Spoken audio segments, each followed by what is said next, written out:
تو یہاں پر اسی معنی کی طرف اشارہ تھا۔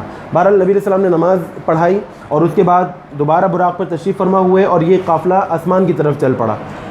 روایت میں آتا ہے کہ زمین سے لے کے پہلے آسمان تک کتنا فاصلہ ہے، تو اس کی مقدار بیان کی جاتی ہے کہ ایک تیز رفتار گھڑ سوار وہ ایک گھوڑے پر سوار ہو اور بغیر رکے سفر کرے، بغیر کھائے پیے، بغیر آرام کرے وہ سفر کرتا رہے، تو جس جگہ سے چلے گا 500 سال تک، 500 ایئرز، 500 سال تک جس جگہ پر جا کر پہنچے گا تو جتنا فاصلہ وہ طے کرے گا اتنا فاصلہ زمین اور پہلے آسمان کے درمیان ہے۔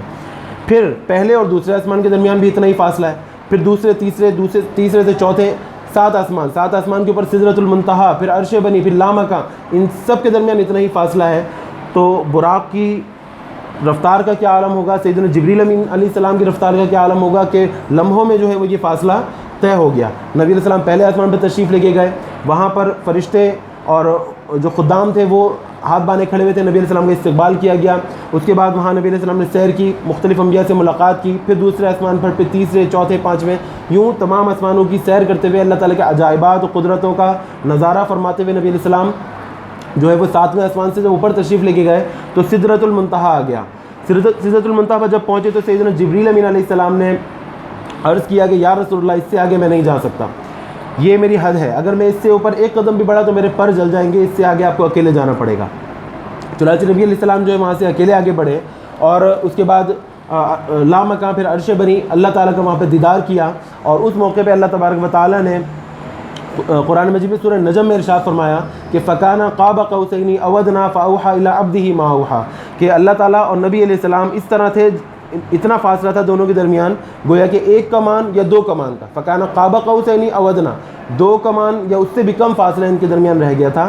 فَأَوْحَىٰ إِلَىٰ عَبْدِهِ مَا أَوْحَىٰ، اللہ تعالیٰ نے اپنے بندے کو وہ وحی نازل فرمائی جو وہی دونوں جانتے ہیں، اللہ اور اس کے رسول جانتے ہیں کیا کیا باتیں، کیا کیا سر اور اسرار کی باتیں جو ہے وہاں پر ان کے درمیان ہوئیں۔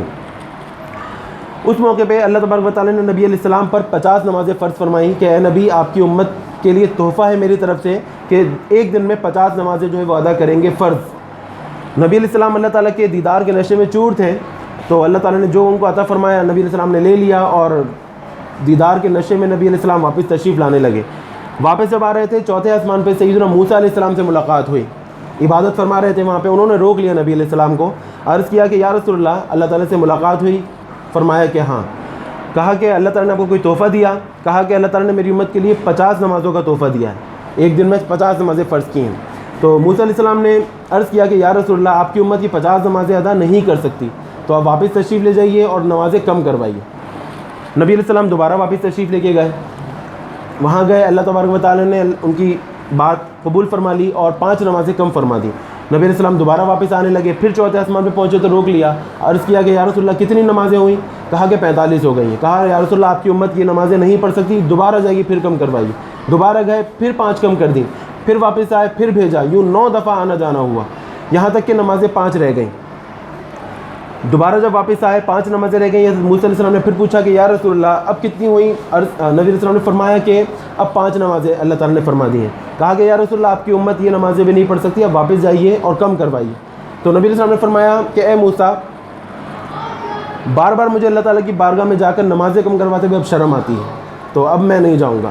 تو اللہ تعالیٰ تو عالم الغیب ہے، تو اللہ تعالیٰ تمام باتوں کو جانتا ہے۔ اللہ تعالیٰ نے غیب سے وحی فرمائی اور فرمایا کہ اے محمد صلی اللہ علیہ وسلم، آپ کی امت پڑھے گی تو یہ 5 نمازیں، لیکن میں ثواب اس کو پوری 50 نمازوں کا ہی دوں گا۔ سیدنا موسیٰ علیہ السلام نے نبی علیہ السلام سے عرض کی کہ یا رسول اللہ، میری امت پہ 2 نمازیں فرض تھیں اور وہ لوگ وہ بھی نہیں پڑھتے تھے، ان کی عمریں زیادہ تھیں، آپ کی امت کی عمریں بھی کم ہیں، تو آپ کی امت کو اس لیے مشکل ہوگی، لیکن بہرحال فرض ہو چکی تھیں۔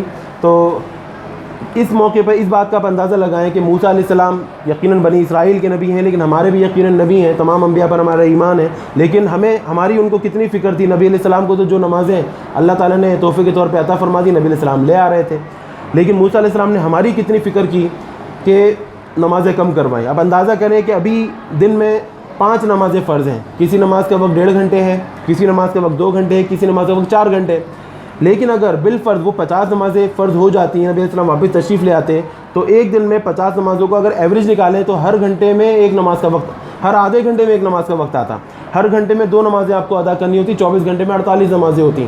کس طرح ادا کرتے، کس طرح مشکل ہوتی، قربان جائیے، سلام بھیجیے سیدنا موسیٰ علیہ السلام، سیدنا نبی علیہ السلام پر کہ انہوں نے ہمارا خیال کرتے ہوئے وہ نمازیں کم کروائیں۔ اللہ تعالیٰ کا کرم ہم پر کہ اس نے کم فرما کر بھی اتنا ہی ثواب ہمیں جو ہے وہ عطا فرما رہا۔ بہرحال اس کے بعد نبی علیہ السلام تشریف لائے، سیدنا جبریل امین علیہ السلام نبی علیہ السلام کو تمام جہانوں میں لے گئے، تمام جہانوں کی، اللہ تعالیٰ کے تقریباً 18,000 جہان، تمام جہانوں کی سیر کرائی، جنت دوزخ سب نبی علیہ السلام نے زیارت کی، اور اس کے بعد واپس تشریف لے آئے سیدنا ام ہانی کے گھر پہ۔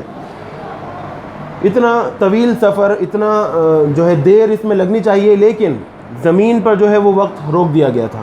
نبی علیہ السلام جب تشریف لے کے گئے، روایت میں آتا ہے ایک کنڈی ہل رہی تھی، جب واپس تشریف لائے تو اس کنڈی کا جو ہلنا تھا وہ برقرار تھا، یعنی کہ فقہا فرماتے ہیں کہ وقت کو روک دیا گیا تھا۔ مثال اس طرح دی جاتی ہے اس کی کہ مثال کے طور پہ ایک گھڑی ہے، وال کلاک ہے، اس میں سیل لگا ہوتا ہے، سیل سے چلتی ہے، آپ سیل نکال دیں تو اس کی سیکنڈ کی سوئی بھی ہلے گی نہیں، اگر آپ اس کو 1 گھنٹے بعد لگائیں گے تو وہی ٹائم ہو رہا ہوگا جب نکال۔ تو یہی مثال تھی دنیا کی۔ نبی علیہ السلام جان کائنات ہیں، پوری کائنات پوری دنیا کی جان ہے۔ جب نبی علیہ السلام یہاں سے تشریف لے گئے، گویا کہ جو جان تھی وہ نکل گئی، جس چیز میں سے جان نکل جاتی ہے اس چیز میں وقت آگے نہیں بڑھتا، تو وقت روک دیا گیا تھا۔ نبی علیہ السلام اسی رات تشریف لے کے گئے اور اسی رات تشریف واپس لائے، اور اس دوران اتنے طویل سفر طے کر کے ان تمام چیزوں کی نبی علیہ السلام نے زیارت فرمائی۔ نبی علیہ السلام کے بے شمار سینکڑوں معجزات ہیں، ان میں سے 2 معجزات نبی علیہ السلام کے سب سے بڑے معجزات تصور کیے جاتے ہیں۔ نمبر 1 تو یہ معراج، یہ واقعہ ایسا ہوا جو نبی علیہ السلام کے علاوہ کسی کو اللہ تعالیٰ نے یہ فضیلت عطا نہیں فرمائی۔ اور دوسرا نبی علیہ السلام کا جو سب سے بڑا معجزہ تھا وہ ہے قرآن پاک، اللہ تعالیٰ کا آخری کلام ہے اور تمام کلاموں کا امام ہے۔ تو یہ 2 معجزے نبی علیہ السلام کے ایسے ہیں جو تمام معجزوں پر بھاری ہیں، تمام معجزوں کے سردار کہلاتے ہیں۔ بہرحال واقعہ معراج ہوا، نبی علیہ السلام کو مزید اللہ تعالیٰ نے علم عطا فرمایا، بے شمار نبی علیہ السلام کو علم عطا فرمایا۔ اس کے بعد پھر معاملہ چلتا رہا، کفار کو جب پتہ چلا انہوں نے انکار کر دیا۔ سیدنا صدیق اکبر کو پتہ چلا، سب سے پہلے انہوں نے جب سنا کہ نبی علیہ السلام نے ایسا فرمایا ہے کہ میں آسمانوں پہ گیا، اللہ تعالیٰ کی زیارت کی، بغیر کسی کھٹک کے انہوں نے فرما دیا کہ جو نبی علیہ السلام فرما رہے ہیں وہ سچ ہے، نبی علیہ السلام کی میں تصدیق کرتا ہوں۔ تو کفار کو انہوں نے یہ جواب دیا، تو اس موقع پہ نبی علیہ السلام نے ان کو صدیق کا لقب عطا فرمایا، ابو بکر صدیق، کہ یہ تصدیق کرنے والے ہیں نبی علیہ السلام کی بغیر سوچے سمجھے۔ حضور جو فرماتے تھے آنکھیں بند کر کے اس کی تصدیق فرما دیا کرتے تھے۔ بہرحال یہ واقعہ معراج ہوا، اور اس موقع پہ نمازیں مسلمانوں پر فرض ہو گئی، 5 نمازیں۔ پھر اس کے بعد چند مہینے گزرے تو کفار کا ظلم و ستم مسلمانوں پہ بڑھ گیا اور زیادہ تکلیفیں پہنچانے لگے۔ تو چونکہ یثرب میں نے آپ کو پہلے ویڈیو میں ذکر کر چکا ہوں کہ یثرب میں 5 قبیلے آباد تھے، 3 قبیلے یہودیوں کے تھے اور 2 مسلمان ہو چکے تھے۔ جو یہودیوں کے قبیلے تھے ان کا نام تھا بنو قینقاع، نمبر 2 بنو نذیر، اور تیسرے کا نام تھا بنو قریظہ۔ یہ 3 یہودیوں کے قبیلے تھے، اور 2 قبیلے جو پہلے مشرکین تھے لیکن اب الحمدللہ مسلمان ہو چکے تھے، جن کا نام تھا بنو اوس اور بنو خزرج۔ جو نبی علیہ السلام نے پھر مسلمانوں کو حکم دیا کہ تمام لوگ یہاں سے ہجرت کر کے مدینہ تشریف لے جائیں۔ سارے مسلمانوں نے وہاں سے ہجرت کی اور آہستہ آہستہ کر کے مدینہ تشریف لے گئے۔ روایت میں آتا ہے کہ اس وقت جب ہجرت لازم ہو گئی تو اس وقت ہجرت سے بڑا کوئی عمل نہیں تھا، کوئی بھی نیک کام ہجرت سے زیادہ ثواب والا نہیں تھا، اور بڑے ثواب کا کام تھا ہجرت کرنا۔ تقریباً تمام مسلمانوں نے مکہ سے مدینہ ہجرت کر لی، اور ایک بہت بڑا کام ہوتا ہے، اپنے گھر بار عزیز رشتہ دار سب لوگوں کو چھوڑ کر اپنے بیوی بچوں کو اور جو سامان آپ لے جا سکتے ہیں وہ لیں، اور آپ کسی غیر شہر میں جو ہے وہ آپ چلے جائیں۔ تو ایک بہت مشکل کام ہے، اللہ تعالیٰ ہی توفیق دینے والا ہے، لیکن مسلمانوں نے اس کام کو کیا، اور یہی وجہ تھی کہ جو مہاجر مسلمان تھے ان کا بڑا مرتبہ تھا۔ قرآن مجید میں جگہ جگہ اللہ تعالیٰ نے مہاجرین کی جو ہے فضیلت بیان فرمائی ہے۔ نبی علیہ السلام کو اجازت نہیں ملی تھی اس وقت تک ہجرت کی، یہاں تک کہ نبوت کا 13واں سال شروع ہو گیا، اور کفار نے جب دیکھا کہ نبی علیہ السلام کے سارے جو ہے ماننے والے جاننے والے مسلمان مدینے کی طرف چلے گئے ہیں، تو ان کو خطرہ لاحق ہوا کہ نبی علیہ السلام بھی کہیں چلے نہ جائیں اور وہاں جا کر ہمارے خلاف فوج تیار کر لیں۔ چنانچہ نبی علیہ السلام کو روکنے کے لیے، ان کو قتل کرنے کے لیے انہوں نے سازش کرنی شروع کر دی۔ اور انشاءاللہ اس حوالے سے واقع ہجرت جو ہے وہ آپ کو انشاءاللہ اگلی ویڈیو میں بتائیں گے۔ دعا میں یاد رکھیے گا۔ السلام علیکم ورحمۃ اللہ وبرکاتہ۔